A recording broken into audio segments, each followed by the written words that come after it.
welcome to this podcast. My name is Beth Fisher at Bridging Commercial Magazine, and today we have Alex Williams. And tell me about the company you work for and give me a quick elevator pitch. Mm-hmm. So I work for a company called Pilot Fish. I head up the property finance department there. We do everything commercial finance related, so bridging, development, commercial mortgages. I specialise in the bridging and development side, anywhere from about 500,000 up to 25 million. And again, work with first-time developers all the way up to the seasoned professionals. Amazing. And how long have you been there for? I've been there literally 2 years next week. Right, okay, awesome. And how did you get into the industry?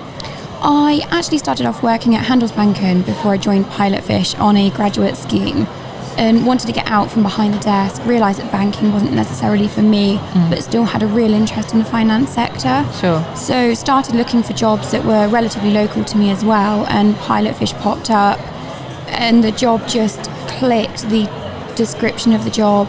And then when I went to meet the team again, the team just felt like something that I would like to work with. So moved into the brokering side. How big is the company? We've got 10 members of staff now, looking for another 2 in the new year. So all of our growth is quite organic. We do it on a demand basis. So as and when we grow and increase our workload, we'll then look for that other member of staff to help assist with that increased workload. Nice. Would you ever say that, do you have a mentor or anyone that you look up to? We've asked everyone today if they have anyone in the market which they really aspire to. So I think there's a whole mix of people, and you can learn things from everybody out there. So my managing director is excellent in the liaising with clients aspect. He's finance director by trade. He's really, really switched on. So there is a whole host of information that you can kind of draw from him. But there are other people doing amazing things in the industry, people that are doing a lot on social media, especially with social media growing in the industry, that you could look up to and take notes from them. And I think everybody should draw from everybody else in the industry, because everybody's doing something well, and just pull in from all of those. It's all about collaboration in this market as well, and partnerships. Definitely. What would your kind of words of wisdom be to anyone who is looking to enter the space, a new broker? Don't be afraid to work with other people. So a lot of brokers are very protective of their own clients, which is understandable, completely understandable. But there is so much value in building those partnerships, building those relationships, and learning from each other and collaborating, as you just said. Yeah. And what do you see any kind of major shifts in the market in 2020? I think that lenders are going to become slightly more cautious in the market. I think there's been a lot of competition, especially in the bridging and development industry, where leverages have been really pushed high, rates have been brought quite low, and I'm not sure there's much more flexibility in that, especially as we're seeing lenders starting to get burnt by their risk-taking in the industry. So I think leverages might rein in, or at least flatten out.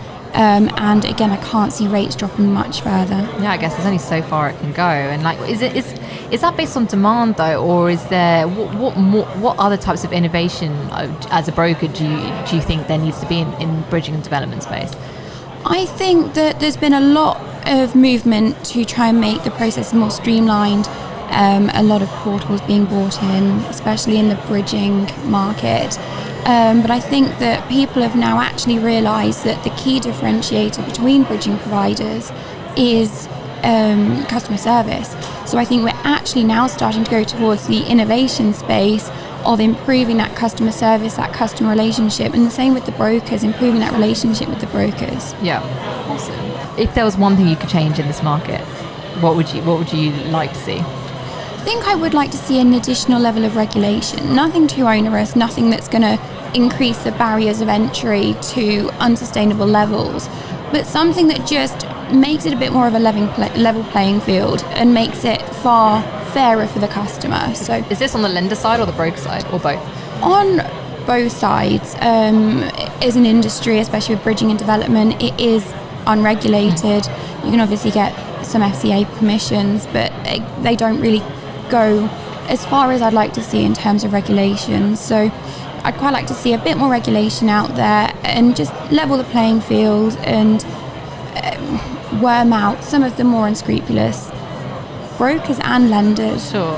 Do you see that as like a, for example, all brokers having credit broking permissions, for example, rather than full FCA regulation? I think it completely depends. I mean, credit broking is great, but it only goes so far in terms of what it regulates. Full FCA permissions, again, aren't required, and it's slightly onerous. You have to go through your CMAP and your competent advisor status and things. So it's quite onerous for something that doesn't need to be done.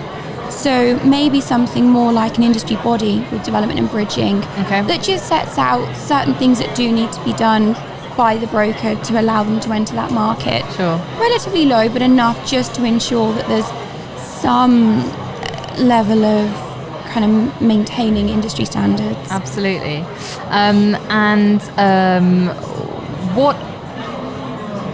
What would you like to see happen for example, on trade bodies? There's been one point that I've heard quite a lot recently about how there needs to be more of like a proper complaints reporting procedure. Do you think a trade body could do that, or does it need to be a completely independent association or organisation? I think it's a good question to ask. The issue with a trade body is that they could be accused of not being as impartial. If they're representing the brokers or the lenders in the market, the question could be raised as to how impartial they're actually going to be when dealing with a complaint from a consumer, especially as their main focus is to represent the lenders and the brokers in the market. Yep. So if there was a way for an industry body to implement some level of complaints procedure whilst remaining impartial and making it clear to the consumer that they're remaining impartial, Yep. I think it would work. But whether the consumers could get comfortable with them being impartial whilst there are bodies specifically set up to represent lenders and brokers, I don't know. Fair enough.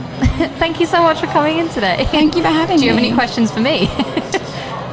Just to say you've done an amazing job. Oh, thank you.